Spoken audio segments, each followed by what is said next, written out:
Shalom, shalom, frères et sœurs, que Dieu vous bénisse abondamment. Je suis heureux de participer à ce cheminement de carême. Je voudrais aujourd'hui partager avec vous un thème très simple autour de l'évangile de Jean au 4e chapitre à partir du verset 16. J'en fais la lecture. Jésus vint à Nazareth où il avait été élevé, entra selon sa coutume le jour du sabbat dans la synagogue. Il se leva pour faire la lecture. On lui présenta le livre du prophète Ésaïe. Déroulant le livre, il trouva le passage où il est écrit: L'Esprit du Seigneur est sur moi parce qu'il m'a consacré par l'onction et m'a envoyé porter la bonne nouvelle aux pauvres, annoncer aux captifs la délivrance et aux aveugles le retour à la vue, rendre la liberté aux opprimés, proclamer une année de grâce du Seigneur. Il réplia le livre, il le rendit aux servants et s'assit.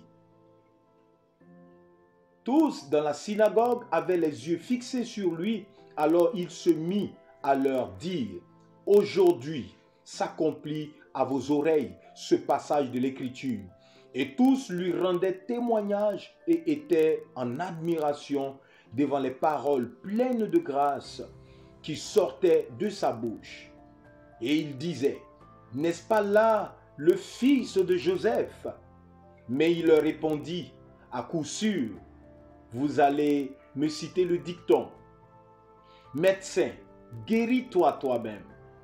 Tout ce qu'on nous a dit est passé à Capernaum. Fais-le de même ici dans ta patrie. Puis il ajouta: En vérité, je vous le dis, aucun prophète n'est bien reçu dans sa patrie. Il y avait beaucoup de veuves en Israël au jour d'Élie, lorsque durant 3 ans et 6 mois, le ciel demeura fermé et qu'une grande famine sévit dans tout le pays. Ce n'est à aucune d'elles que fut envoyé Élie, mais bien à une veuve de Sarepta, au pays de Sidon. Il y avait aussi beaucoup de lépreux en Israël lors du prophète Élisée. Pourtant, aucun ne fut guéri, mais bien Naaman, le Syrien. À ces mots, tous dans la synagogue furent remplis de fureur et se levant, ils le poussèrent hors de la ville et le conduisirent jusqu'à l'escarpage de la colline sur laquelle leur ville était bâtie pour l'en précipiter. Mais lui, passant au milieu d'eux, allait son chemin. La parole du Seigneur. Et lui, passant parmi eux, allait son chemin. Alors, si l'occasion m'était donnée de donner un titre à ce récit biblique, c'était passant au milieu d'eux, il allait son chemin. Je voudrais tout simplement dire à une personne qui m'entend, à un fils du royaume: exerce-toi à passer parmi eux et à continuer ton chemin. Jésus attirait notre attention sur le fait que nul prophète n'est bien reçu chez soi.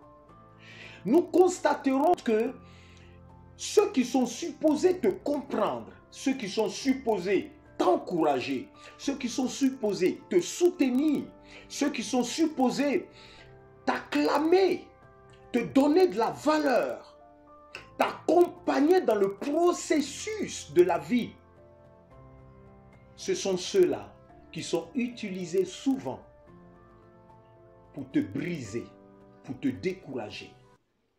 Je voudrais dire à quelqu'un: fais cet exercice à la suite de Jésus. Passe parmi eux. Oui, passe parmi eux.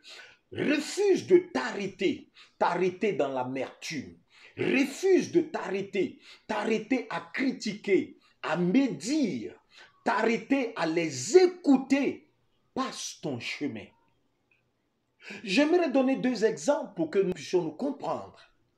Vous allez voir que dans le cas de Moïse, voici un homme qui avait à cœur la liberté de ses frères en esclavage. Il va dans un premier temps juger une affaire qui opposait un Égyptien et un Juif. Posant cet acte, il a pensé qu'il allait se faire comprendre de ses frères en défendant le Juif au détriment de l'Égyptien. Mais qu'est-ce qu'il rencontra lors d'une dispute entre deux, maintenant Juifs? Ils vont lui poser la question, mais qui t'a établi? Mais qui t'a envoyé? Mais qui t'a demandé d'être notre juge? Il a rencontré l'assentiment de ses frères. Il a rencontré l'opposition de ses frères. Il pensait pouvoir être compris de ses frères, mais ils ne l'ont jamais compris. Un deuxième exemple est celui de Joseph. Partageant ce qu'il avait reçu comme vision venant de Dieu, disant à ses frères, voici le rêve que j'ai fait. Voici, je crois que je suis appelé à quelque chose de grand. Il a pensé que ceux qui étaient habitués à lui, qui l'ont vu grandir, qui l'ont vu évoluer, il a pensé qu'il allait avoir leur encouragement, leur sympathie. Mais à quoi est-ce que Joseph s'est buté? À la jalousie de ses frères, à la médisance de ses frères, aux critiques de ses frères. Pire encore, ils avaient planifié de le tuer. Mais je voudrais t'encourager, mon bien-aimé frère qui m'écoute. En ce temps de carême, le Seigneur veut te donner la grâce. Il veut nous donner la grâce de passer notre chemin, de ne pas nous décourager. Comme Moïse, ça lui a pris tout le temps qu'il faut pour Dieu de façonner son caractère au travers ces moments difficiles.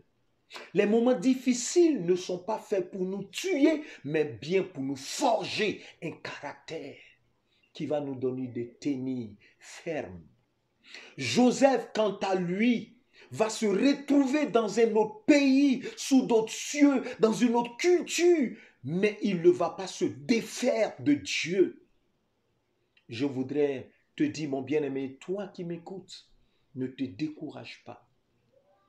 N'abandonne pas quand tu rencontres des connaissances qui, au lieu de t'encourager, te découragent. Au lieu de t'encourager, te critiquent. Au lieu de t'encourager, te salissent. Je voudrais t'encourager à ne pas abandonner. Passe au milieu, malgré les railleries. Passe au milieu, malgré les critiques. Accepte de passer au milieu, malgré tout ce qui sera fait contre toi. Je voudrais te rappeler, le Seigneur est avec toi. Et en ce temps de carême, profitons tous pour refaire notre intimité, notre beauté spirituelle. Et je le sais, le Seigneur permettra, comme Joseph, que nous puissions relever la tête et que cette vision que nous avons reçue au fond de nous puisse se réaliser. Je voudrais vous laisser avec cette question. Quel est l'état de ton âme quand tu entends que tes familiers t'ont critiqué, t'ont sali, te prennent en haine sans raison, comme Joseph? À la fin de l'histoire, il a même coulé des larmes. Ça fait mal. Mais Dieu nous guérira. Pensez-y. Quel est l'état de ton âme? Que Dieu vous bénisse abondamment et que la paix de Dieu soit avec vous. Nul n'est comme toi, ô Seigneur. Grande est ta fidélité, ta fidélité, ta fidélité est grande. Oh, ta fidélité est incomparable.